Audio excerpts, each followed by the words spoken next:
Hello and welcome back to 365 Days with mxmtoon. I'm Maia, a singer, songwriter, videomaker, Oakland native, and lucky shamrock. I'm also a huge fan of history. I love untold stories, gross facts, and secrets anything weird, dark, and funky from the past. Each day I'm going to share one of my favorite deep cuts with you, so let's take a look at today's stories. It's 365 with mxmtoon.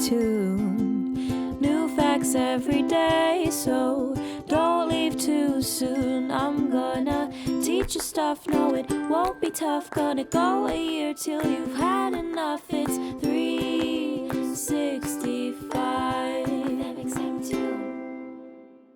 On this day in 461, the patron saint of Ireland, St. Patrick, died. Now we celebrate St. Patrick's Day to honor his legacy, but the history of the holiday is more complex and strange than you'd expect. So let's go back and learn about how the Apostle of Ireland came to be celebrated across the world. We're going to start off this episode with a bang. St. Patrick wasn't even Irish. I know, it's shocking, but let me explain. St. Patrick was born in the year 385 in Britain, which was then part of the Roman Empire. Growing up, Patrick wasn't religious, though his father and grandfather held positions of power in the Christian church. When St. Patrick was 16, he was kidnapped by Irish pirates and brought to Ireland, where he was imprisoned. During that time, he turned to Christianity. He wrote in his book, The Confession of St. Patrick, that by the 6th year of his captivity, he heard a voice that told him a ship was ready to take him home. So he escaped, found a boat 200 miles away, and returned to Britain. He continued to study Christianity back home in Britain, and again, as the legend goes, he had a vision that compelled him to act. He sailed back to Ireland, where he was formerly enslaved and acted as a Christian missionary, spreading the religion through the country. In his writings, he said he baptized thousands of people. Now, St. Patrick is remembered as being the person who brought Christianity to Ireland. Since the 9th or 10th century, people in Ireland celebrated St. Patrick's Day on March 17th with a big feast. This holiday falls during Lent, a quiet period for reflection in the Christian calendar. Traditionally, the most religious observers would refrain from eating meat during Lent, but on St. Patrick's Day, certain restrictions were lifted, which made the day especially joyful and celebratory. As Europeans began to colonize North America, they brought their traditions with them. So, the first St. Patrick's Day parade on record actually didn't take place in Ireland. The parade was held in 1601 in what is now St. Augustine, Florida. Then, in 1737, the Charitable Irish Society of Boston organized a celebration. Some people attended a special religious service, while others simply celebrated their Irish heritage. During the Revolutionary War, Irish soldiers and the English military marched through New York City on March 17, 1772, to honor the patron saint. From then on, St. Patrick's Day celebrations became a staple in Irish American life. Then, by 1845, Ireland suffered a great potato famine. A disease ruined a large portion of the country's crop. Over 1 million people died due to starvation and related illnesses. Another 1 million people fled Ireland for the United States. Between death and immigration, Ireland lost about 20% of its overall population to the famine, making a dark moment in its history.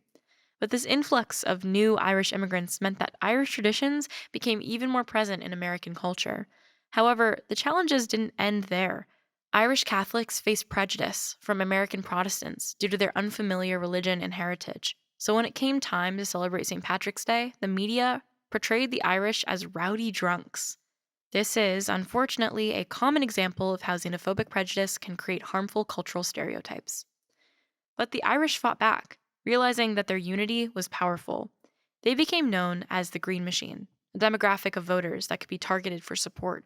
So by 1948, President Harry S. Truman attended the New York City St. Patrick's Day Parade, marking a turning point for Irish Americans. So that's how St. Patrick's Day came to be. But why all the green? Why the shamrocks? Why the leprechaun? As centuries passed after St. Patrick's death, the legend of his life grew. One myth circulated that St. Patrick used the 3-leaf clover to explain the relationship between the Father, Son, and the Holy Ghost. So, to celebrate the holiday, people pinned clovers to their lapels, and it became a symbol for the celebration. As for the leprechauns, we have Irish folklore to thank. Now, especially in the US, St. Patrick's Day is somewhat of a catch-all holiday for celebrating Irish heritage. And in folktales, leprechauns like to pinch people, but they can't see you if you're wearing green. So eventually, people started wearing head-to-toe green outfits for the fun of it.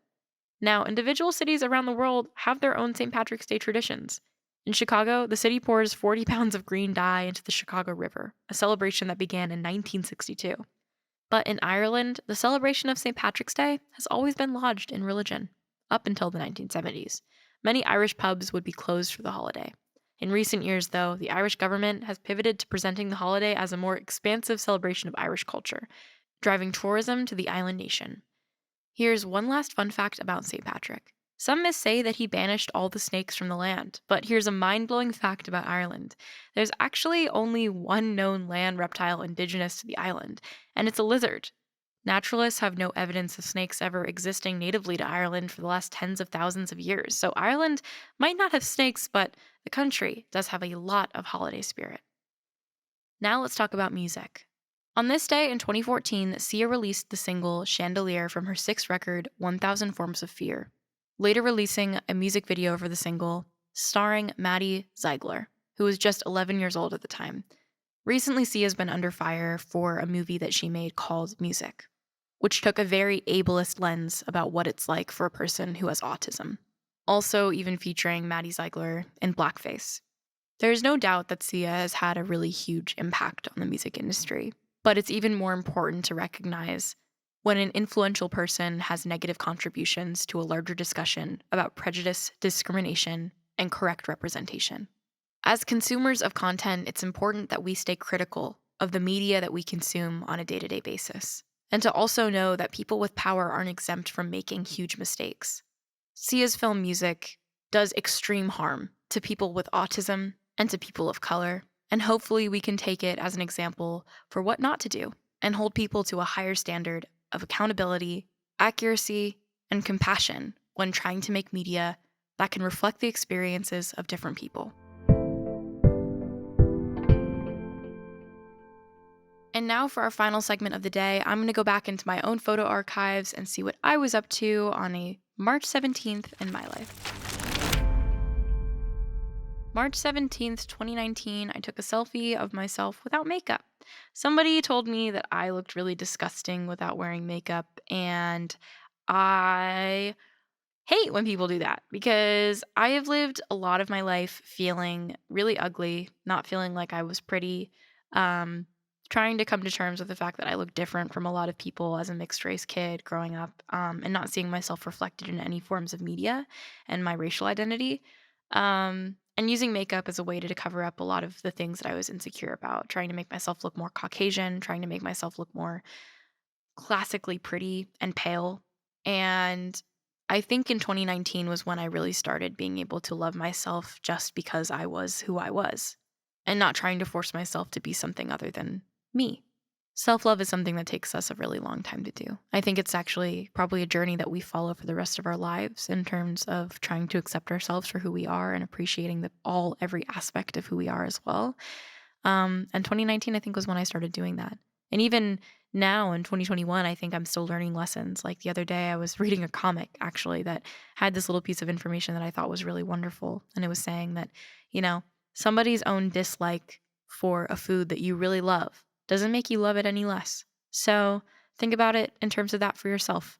Somebody not liking you doesn't mean that you have to love yourself less either. And me taking photos of myself without makeup and having a selfie where I thought I looked beautiful is so important because at the end of the day, my own opinion matters far more than anybody else's.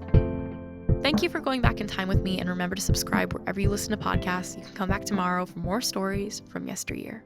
It's 365 with mxmtoon. New facts every day, so don't leave too soon. I'm gonna teach you stuff, no it won't be tough. Gonna go a year till you've had enough. It's